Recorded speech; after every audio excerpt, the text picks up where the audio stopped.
नमस्कार शेतकरी मित्रांनो, देशातील बाजारपेठेंमध्ये सध्या कांद्याच्या बाजारभावात मोठ्या उलाढाली होत आहे। त्यामध्येच युद्धाच्या परिस्थितीमध्ये कांद्याचे भाव पुढे काय राहतील, या सध्या स्थितीमध्ये शेतकऱ्यांनी काय केले पाहिजे हे जाणून घेण्यासाठी हा व्हिडिओ अत्यंत महत्त्वाचा आहे। पण त्याआधी जर तुम्ही या चॅनलवर नवीन असाल तर आता चॅनलला सबस्क्राइब करा। देशातील बाजारपेठांमध्ये सध्या कांद्याचा बाजारभाव मोठ्या प्रमाणात दबावाखाली आला आहे। उत्पादन खर्चापेक्षा देखील कमी दर मिळत असल्यामुळे कांदा उत्पादक शेतकरी कठीण परिस्थितीत सापडले आहेत। एकीकडे कांद्याला योग्य भाव नाही आणि दुसरीकडे देशातील कांदा उत्पादन मोठ्या प्रमाणात घटल्याचे चित्र समोर येत आहे। गेल्या वर्षाच्या तुलनेत यंदा देशातील कांदा उत्पादन तब्बल 11% घटले असून महाराष्ट्रात ही घसरण 23% पोहोचली आहे। गुजरातमध्ये तब्बल 29% मोठी घट नोंदवली गेली आहे। आता नेमक्या कोणत्या राज्यात किती उत्पादन घटले, कुठल्या राज्यामध्ये वाढ झाली आणि उत्पादन कमी असतानाही बाजारभाव का दबावात आहे, याचा सखोल आढावा या व्हिडिओच्या माध्यमातून आपण घेऊया। सध्याचा सरासरी कांदा बाजारभाव 800 ते 1200 रुपयाच्या दरम्यान फिरत आहे, तर काही बाजारात 300 रुपयापासून विक्री होत असल्याचे दिसते। शेतकऱ्यांच्या सांगण्यानुसार कांद्याचा उत्पादन खर्च साधारण 1500 रुपयापेक्षा जास्त येतो, पण बाजारभाव मात्र उत्पादन खर्चही भरून काढू शकत नाही। या घसरलेल्या भावामागे दोन मुख्य कारणे सध्या स्पष्ट दिसतात। पहिले म्हणजे रब्बी कांद्याची मोठी आवक आणि निर्यातीत घट। खरीप कांद्याची आवक कमी होत असली तरी रब्बीतला कांदा मोठ्या प्रमाणात बाजारात उतरतोय आणि पुढील 1.5 महिन्यातही ही आवक मजबूत राहणार आहे। त्यामुळे बाजारात आवकेचा दबाव आहे। याशिवाय आखाती देशामध्ये सुरू असलेल्या युद्धामुळे निर्यातीवर मोठा परिणाम झाला आहे।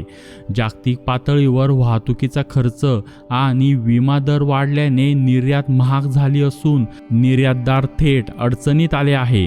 निर्यात कमी, आवक जास्त आणि परिणामी बाजारभाव दबावात। सरकारने कांदा खरेदी लवकर सुरू करण्याचे विधानसभेत जरी सांगितले असले तरी प्रत्यक्षात किती प्रमाणात खरेदी होते, कुठे होते आणि अशी स्पष्ट माहिती नसते। शेतकऱ्यांकडून थेट खरेदी होत नाही आणि खरेदी किती होते हेही अस्पष्ट। पण बाजारात दर हे वाढले की मात्र नाफेडकडे मोठा स्टॉक असल्याचे सांगितले जाते।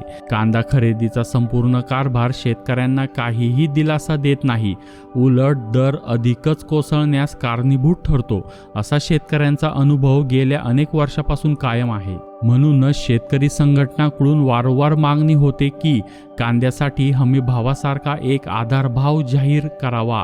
2250 रुपये प्रति क्विंटलचा आधारभाव जाहीर करून बाजारभाव आणि आधारभावातील फरक थेट शेतकऱ्यांच्या खात्यात जमा करण्याची मागणी अनेक शेतकऱ्यांनी केली आहे।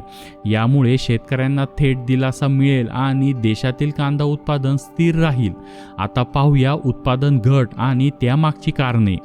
केंद्राच्या पहिल्या सुधारित अंदाजानुसार देशातील कांदा उत्पादन गेल्या वर्षाच्या 360 लाख टनावरून यंदा 273 लाख टनावर येणार आहे।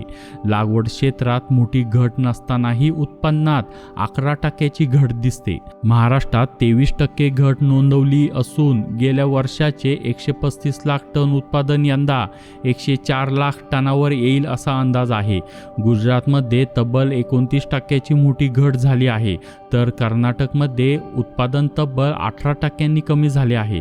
याउलट मध्य प्रदेशात 8.5% वाढ नोंदवली गेली असून राजस्थानमध्येही उत्पादन सुमारे 4% वाढले आहे।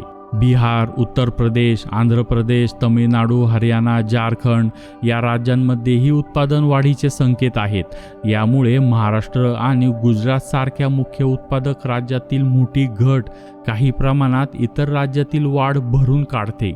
उत्पादन घटण्याची मुख्य कारणे म्हणजे उशिरा झालेली लागवड, तसेच पावसाचे अनियमित प्रमाण आणि अतिवृष्टीचा फटका, तसेच तापमानातील बदल आणि सिंचनाचा अभाव। एकाच जमिनीत सतत कांदा लागवड तसेच कीड रोगाचा प्रादुर्भाव आणि काही भागात निकृष्ट बियाणांचा प्रश्न या सर्वाचा सरळ परिणाम उत्पादकतेवर झाला आहे. आता पुढील 2 महिन्यातही रब्बी कांद्याची आवक चांगली राहणार आहे. त्यामुळे मे महिन्यापर्यंत भाव दबावातच राहण्याची शक्यता आहे. आधीच वर्षभर कांदा भावात कोणतीही मोठी तेजी दिसली नाही आणि आता रब्बी हंगामातही शेतकरी कमी दरात कांदा विकण्यास भाग पडत आहे. फक्त 10-20% शेतकरीच ऑफ सीझनसाठी कांदा साठविण्याचा प्रयत्न करतील आणि मे महिन्यानंतर युद्ध थांबेल किंवा निर्यात सुरळीत झाली तरच भावात काहीशी सुधारणा होऊ शकते, पण त्याचा फायदा फार थोड्यांना मिळेल. तर एकूण चित्र पाहता उत्पादन कमी तसेच उत्पादन खर्च वाढलेला आणि बाजारभाव तळाला या परिस्थितीत सरकारने खरोखर ठोस धोरण आखून कांद्याला आधारभाव दिला तरच शेतकऱ्यांचे संरक्षण होऊ शकते. अन्यथा सातत्याने होणाऱ्या तोट्यामुळे पुढच्या वर्षी रब्बी कांदा लागवड आणखी कमी होईल अशी भीती शेतकरी व्यक्त करत आहे. कांदा बाजारातील पुढील घडामोडी आणि निर्यात आवक आणि उत्पादन परिस्थितीचा आढावा आपण वेळोवेळी घेत राहणार आहोत. त्यासाठी नवीन अपडेटसाठी आताच्या चॅनलला सबस्क्राईब करा आणि बेल आयकॉन क्लिक करा. धन्यवाद.